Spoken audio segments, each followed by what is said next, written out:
Okay, let's continue.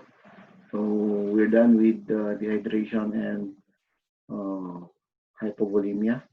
So let's go to the two disorders with regards to fluid.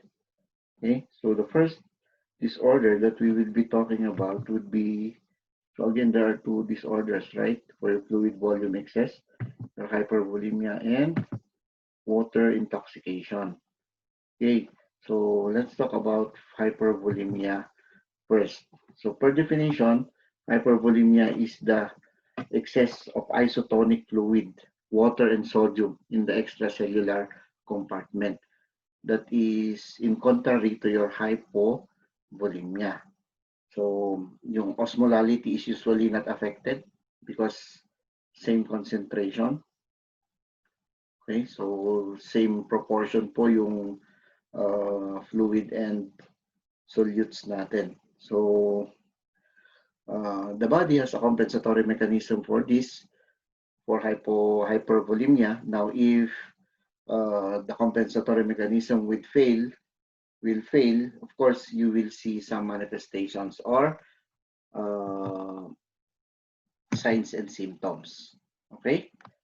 So, yun. Excess isotonic fluid in the extracellular compartment. Extracellular. Hypervolemia. Mia.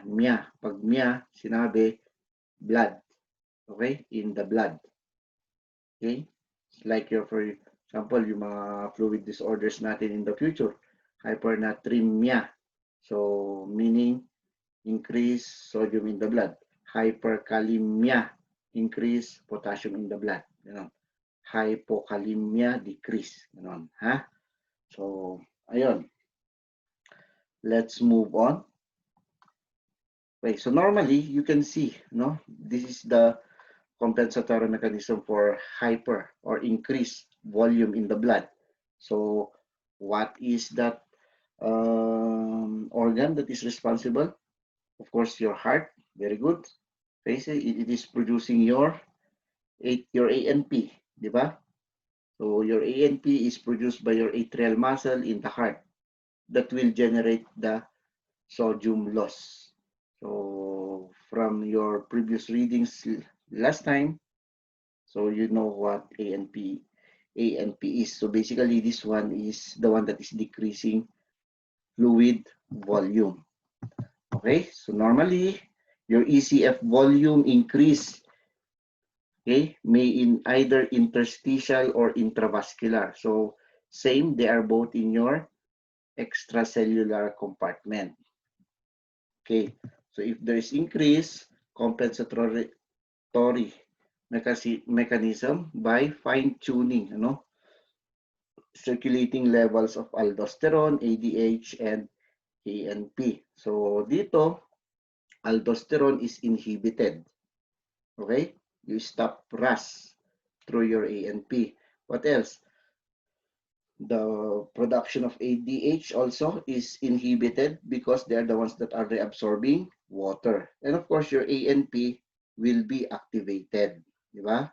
To, of course, decrease or excrete sodium. Now, if you excrete sodium, you will also be excreting your water. That's why you will be having, you will be releasing, kidneys from the, you will be releasing water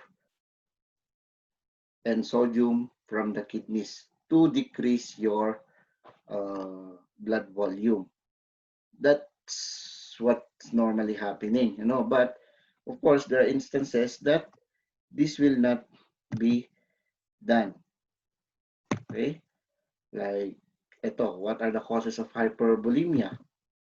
So, excessive fluid intake and sodium intake. Okay? So, if you replace therapy using NSS or LR solution, so if you increase those, of course, it can cause hypervolemia, especially for NSS since it has saline. You know what saline is? That is basically salt. And of course, there is fluid and sodium retention due to heart failure. Okay? Due to heart failure. What else? Due to cirrhosis. What else? Nephrotic syndrome. Okay? You have a problem in your kidney. Okay, that is basically not excreting a lot of the required number of sodium that should be excreted. Okay, so what else? Increase dietary intake of sodium. Please take note that ang normal sodium intake lang is 0.5 grams to 2.7 grams. Yun yung normal. Okay, that is for the Americans pa, ha? That is for the Americans, so they are larger. Okay. What else? So, fluid and sodium retention. Now, if you have hyperaldosteronism, you have a problem in your adrenal gland, particularly in your adrenal medulla, di ba? So, if you are secreting a lot of aldosterone, basically you are reabsorbing a lot of sodium, which will reabsorb water that will increase fluid volume in the blood. Okay, and of course, when fluid shift into the intravascular spaces, right, there is fluid shifting into the intravascular spaces when you administer hypertonic fluids. Okay, so when you administer hypertonic fluids, you are putting a highly concentrated uh, fluids in your blood. Okay, so if your blood is highly concentrated now, the tendency is there is fluid shifting. So they will be getting water from the cell, from your ICF, going to your ECF, diba? Because of osmosis to try to normalize the concentration of both compartments. Now, in the event that you are getting a lot of fluid from the cell, the tendency is you will be putting a lot of volume into your ECF, extracellular compartment. Dilemma again, you will be dehydrating the cell and you will be having hypervolemia at the same time. Okay? And other dito sa fluid shift into intravascular spaces, if you have hypertonic fluids, what else? Like for example, you have given mannitol, that is hypertonic solution. Okay? If you are giving plasma protein, okay? If you are administering a blood product na yung plasma lang, take note, plasma has a lot of protein in it. Protein attracts water. Okay? Next. So what will be the manifestation? The manifestation will be yon, increased cardiac output.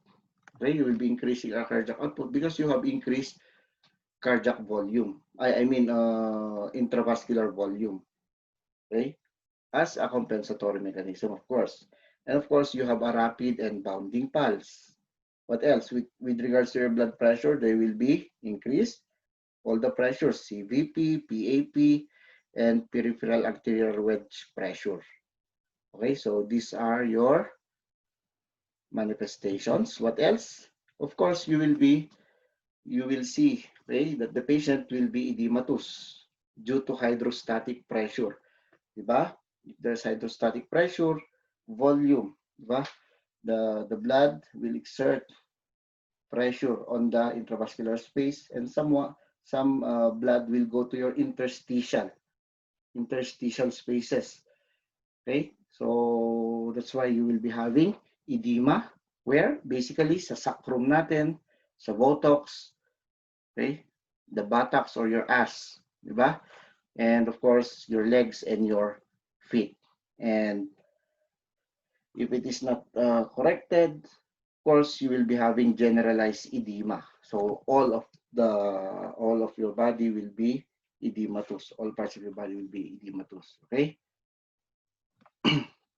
Meron pa dun sa eyes natin, tendency, it will be edematous also.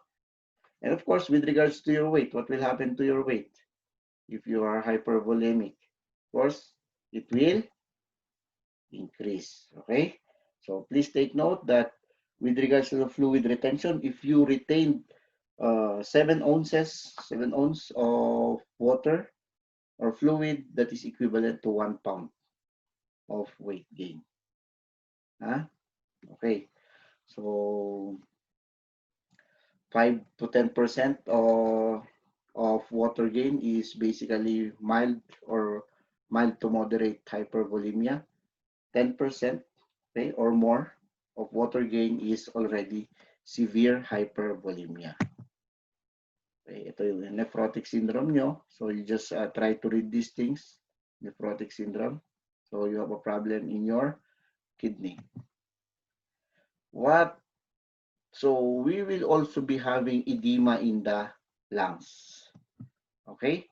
You will be having edema in the lungs. Why? Why? Bakit po tayo magkakaroon ng edema in the lungs? Basically, you generally have hypervolemia, correct? Okay? So your left side of the heart becomes overloaded. Why? Because your left side of the lungs becomes overloaded. Now, if it is overloaded, okay, there will be backing up or it will backflow.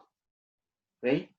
So, kung overloaded yung heart mo, of course, the efficiency of the pump is declined. And of course, there will be the fluid now will go back to the lungs. Okay, since there is hydrostatic pressure, fluid forces out to the pulmonary blood vessels, going to the pulmonary blood vessels, then it will go to the interstitial and alveolar sac, okay, where gas exchange happens. So it will be filled with fluid. Now, you will be having pulmonary edema. Now, pulmonary edema is manifested by crackles upon auscultation. What else? Shortness of breath. What else? Tachypnea as a compensatory mechanism for less ventilation na. Frothy cough. And you have your pink frothy sputum. Okay? Pink frothy sputum is the hallmark of pulmonary edema. Okay. Ayun. Then, now your heart fails. So, as we go on with the manifestations, when your heart fails, your blood pressure and cardiac output will drop. Before, initially, your cardiac output is mas madami, more cardiac output. And of course, the third sound gallop develops. Third sound gallop. Yun yung S3 natin. Okay? And of course, in contrary to your hypovolemia, you have flat distended jugular vein. Dito, in hyper, you have distended vein. Okay? Jugular vein. In your hypo, you have flat vein, jugular vein. Okay? So, the veins, okay, in the head are distended. What else? When patient raises his hand above the heart, okay, the veins remain distended for more than 5 seconds. Okay? The vein remains distended for more than 5 seconds. So what will be your laboratory findings? So initially, okay, the laboratory findings for having hypervolemia, having low hematocrit level, normal serum level because it is isotonic, di ba? Isotonic increase. What else? There is low serum potassium and low BUN. What else? Decrease serum osmolality, okay, the concentration because it is already diluted with water in some cases. There is low oxygen saturation, okay, low oxygen saturation because technically, your respiratory system is already compromised.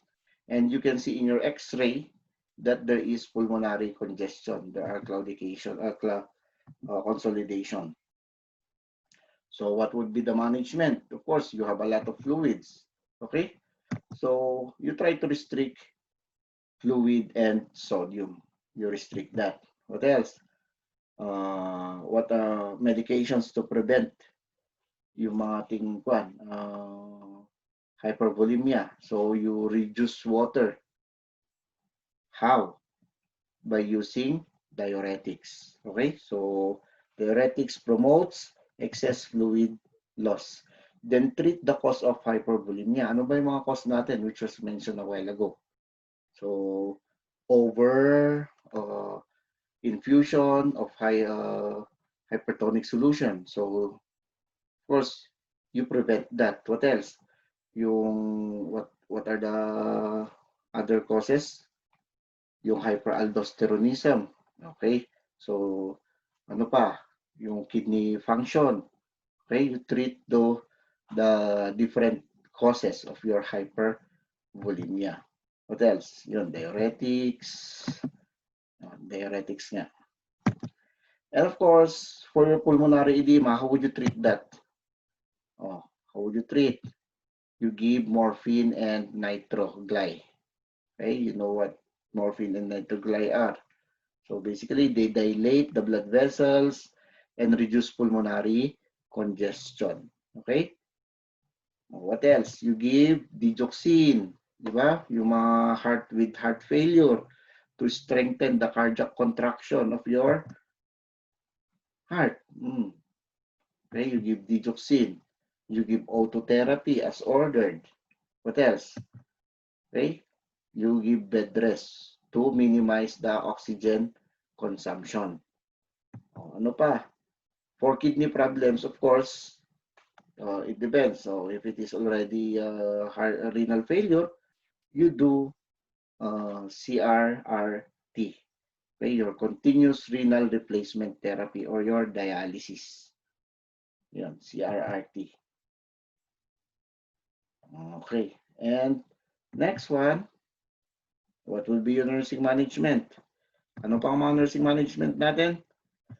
So, assess patient's vital signs or hemodynamic status.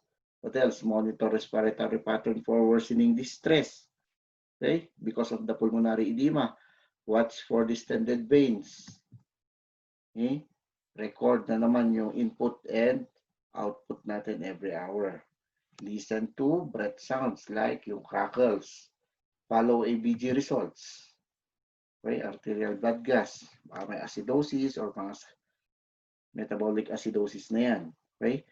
Monitor the laboratory test before results for changes, okay, to show or to look at the progress of your treatment. And of course, raise the head of the bed. Okay? Raise the head of the bed. Pag ganon, to avoid, no, so that the blood will go down to the lower extremities to avoid stress, putting stress to the heart. Kasi kung if there's a lot of fluid to be pumped, of course, your heart will be working harder. Make sure that the patient restricts fluid is necessary. Okay? Make sure that the patients restrict fluid if necessary. You will tell the patient now to restrict fluid kung kailangan lang naman. And of course, insert urinary catheter to have a more objective assessment with regards to the urine output. Maintain IV access as ordered. Okay? Administering of too much fluid, okay, you prevent that. So you need to regulate it efficiently. Ano pa? Okay, you administer diuretics as ordered. Watch out for edema on the dependent areas. Where? In your ass, your sacrum, buttocks, tapos lower extremities. Okay? And what else? Signs of overload. Check for S3. Yung lub-dub-dub, lub-dub-dub, okay? Doon sa heart apex in the mitral area. And of course, provide frequent mouth care because hypervolemic patients are prone to skin breakdown. Okay? And of course, you obtain daily weight again. Don't forget emotional support. What else? Your documentation of your assessment and intervention. Okay? Yun. So, maraming salamat po sa inyong lahat. Naway may na-share po akong impormasyon at sana'y maging tumatak din sa inyo. Salamat po.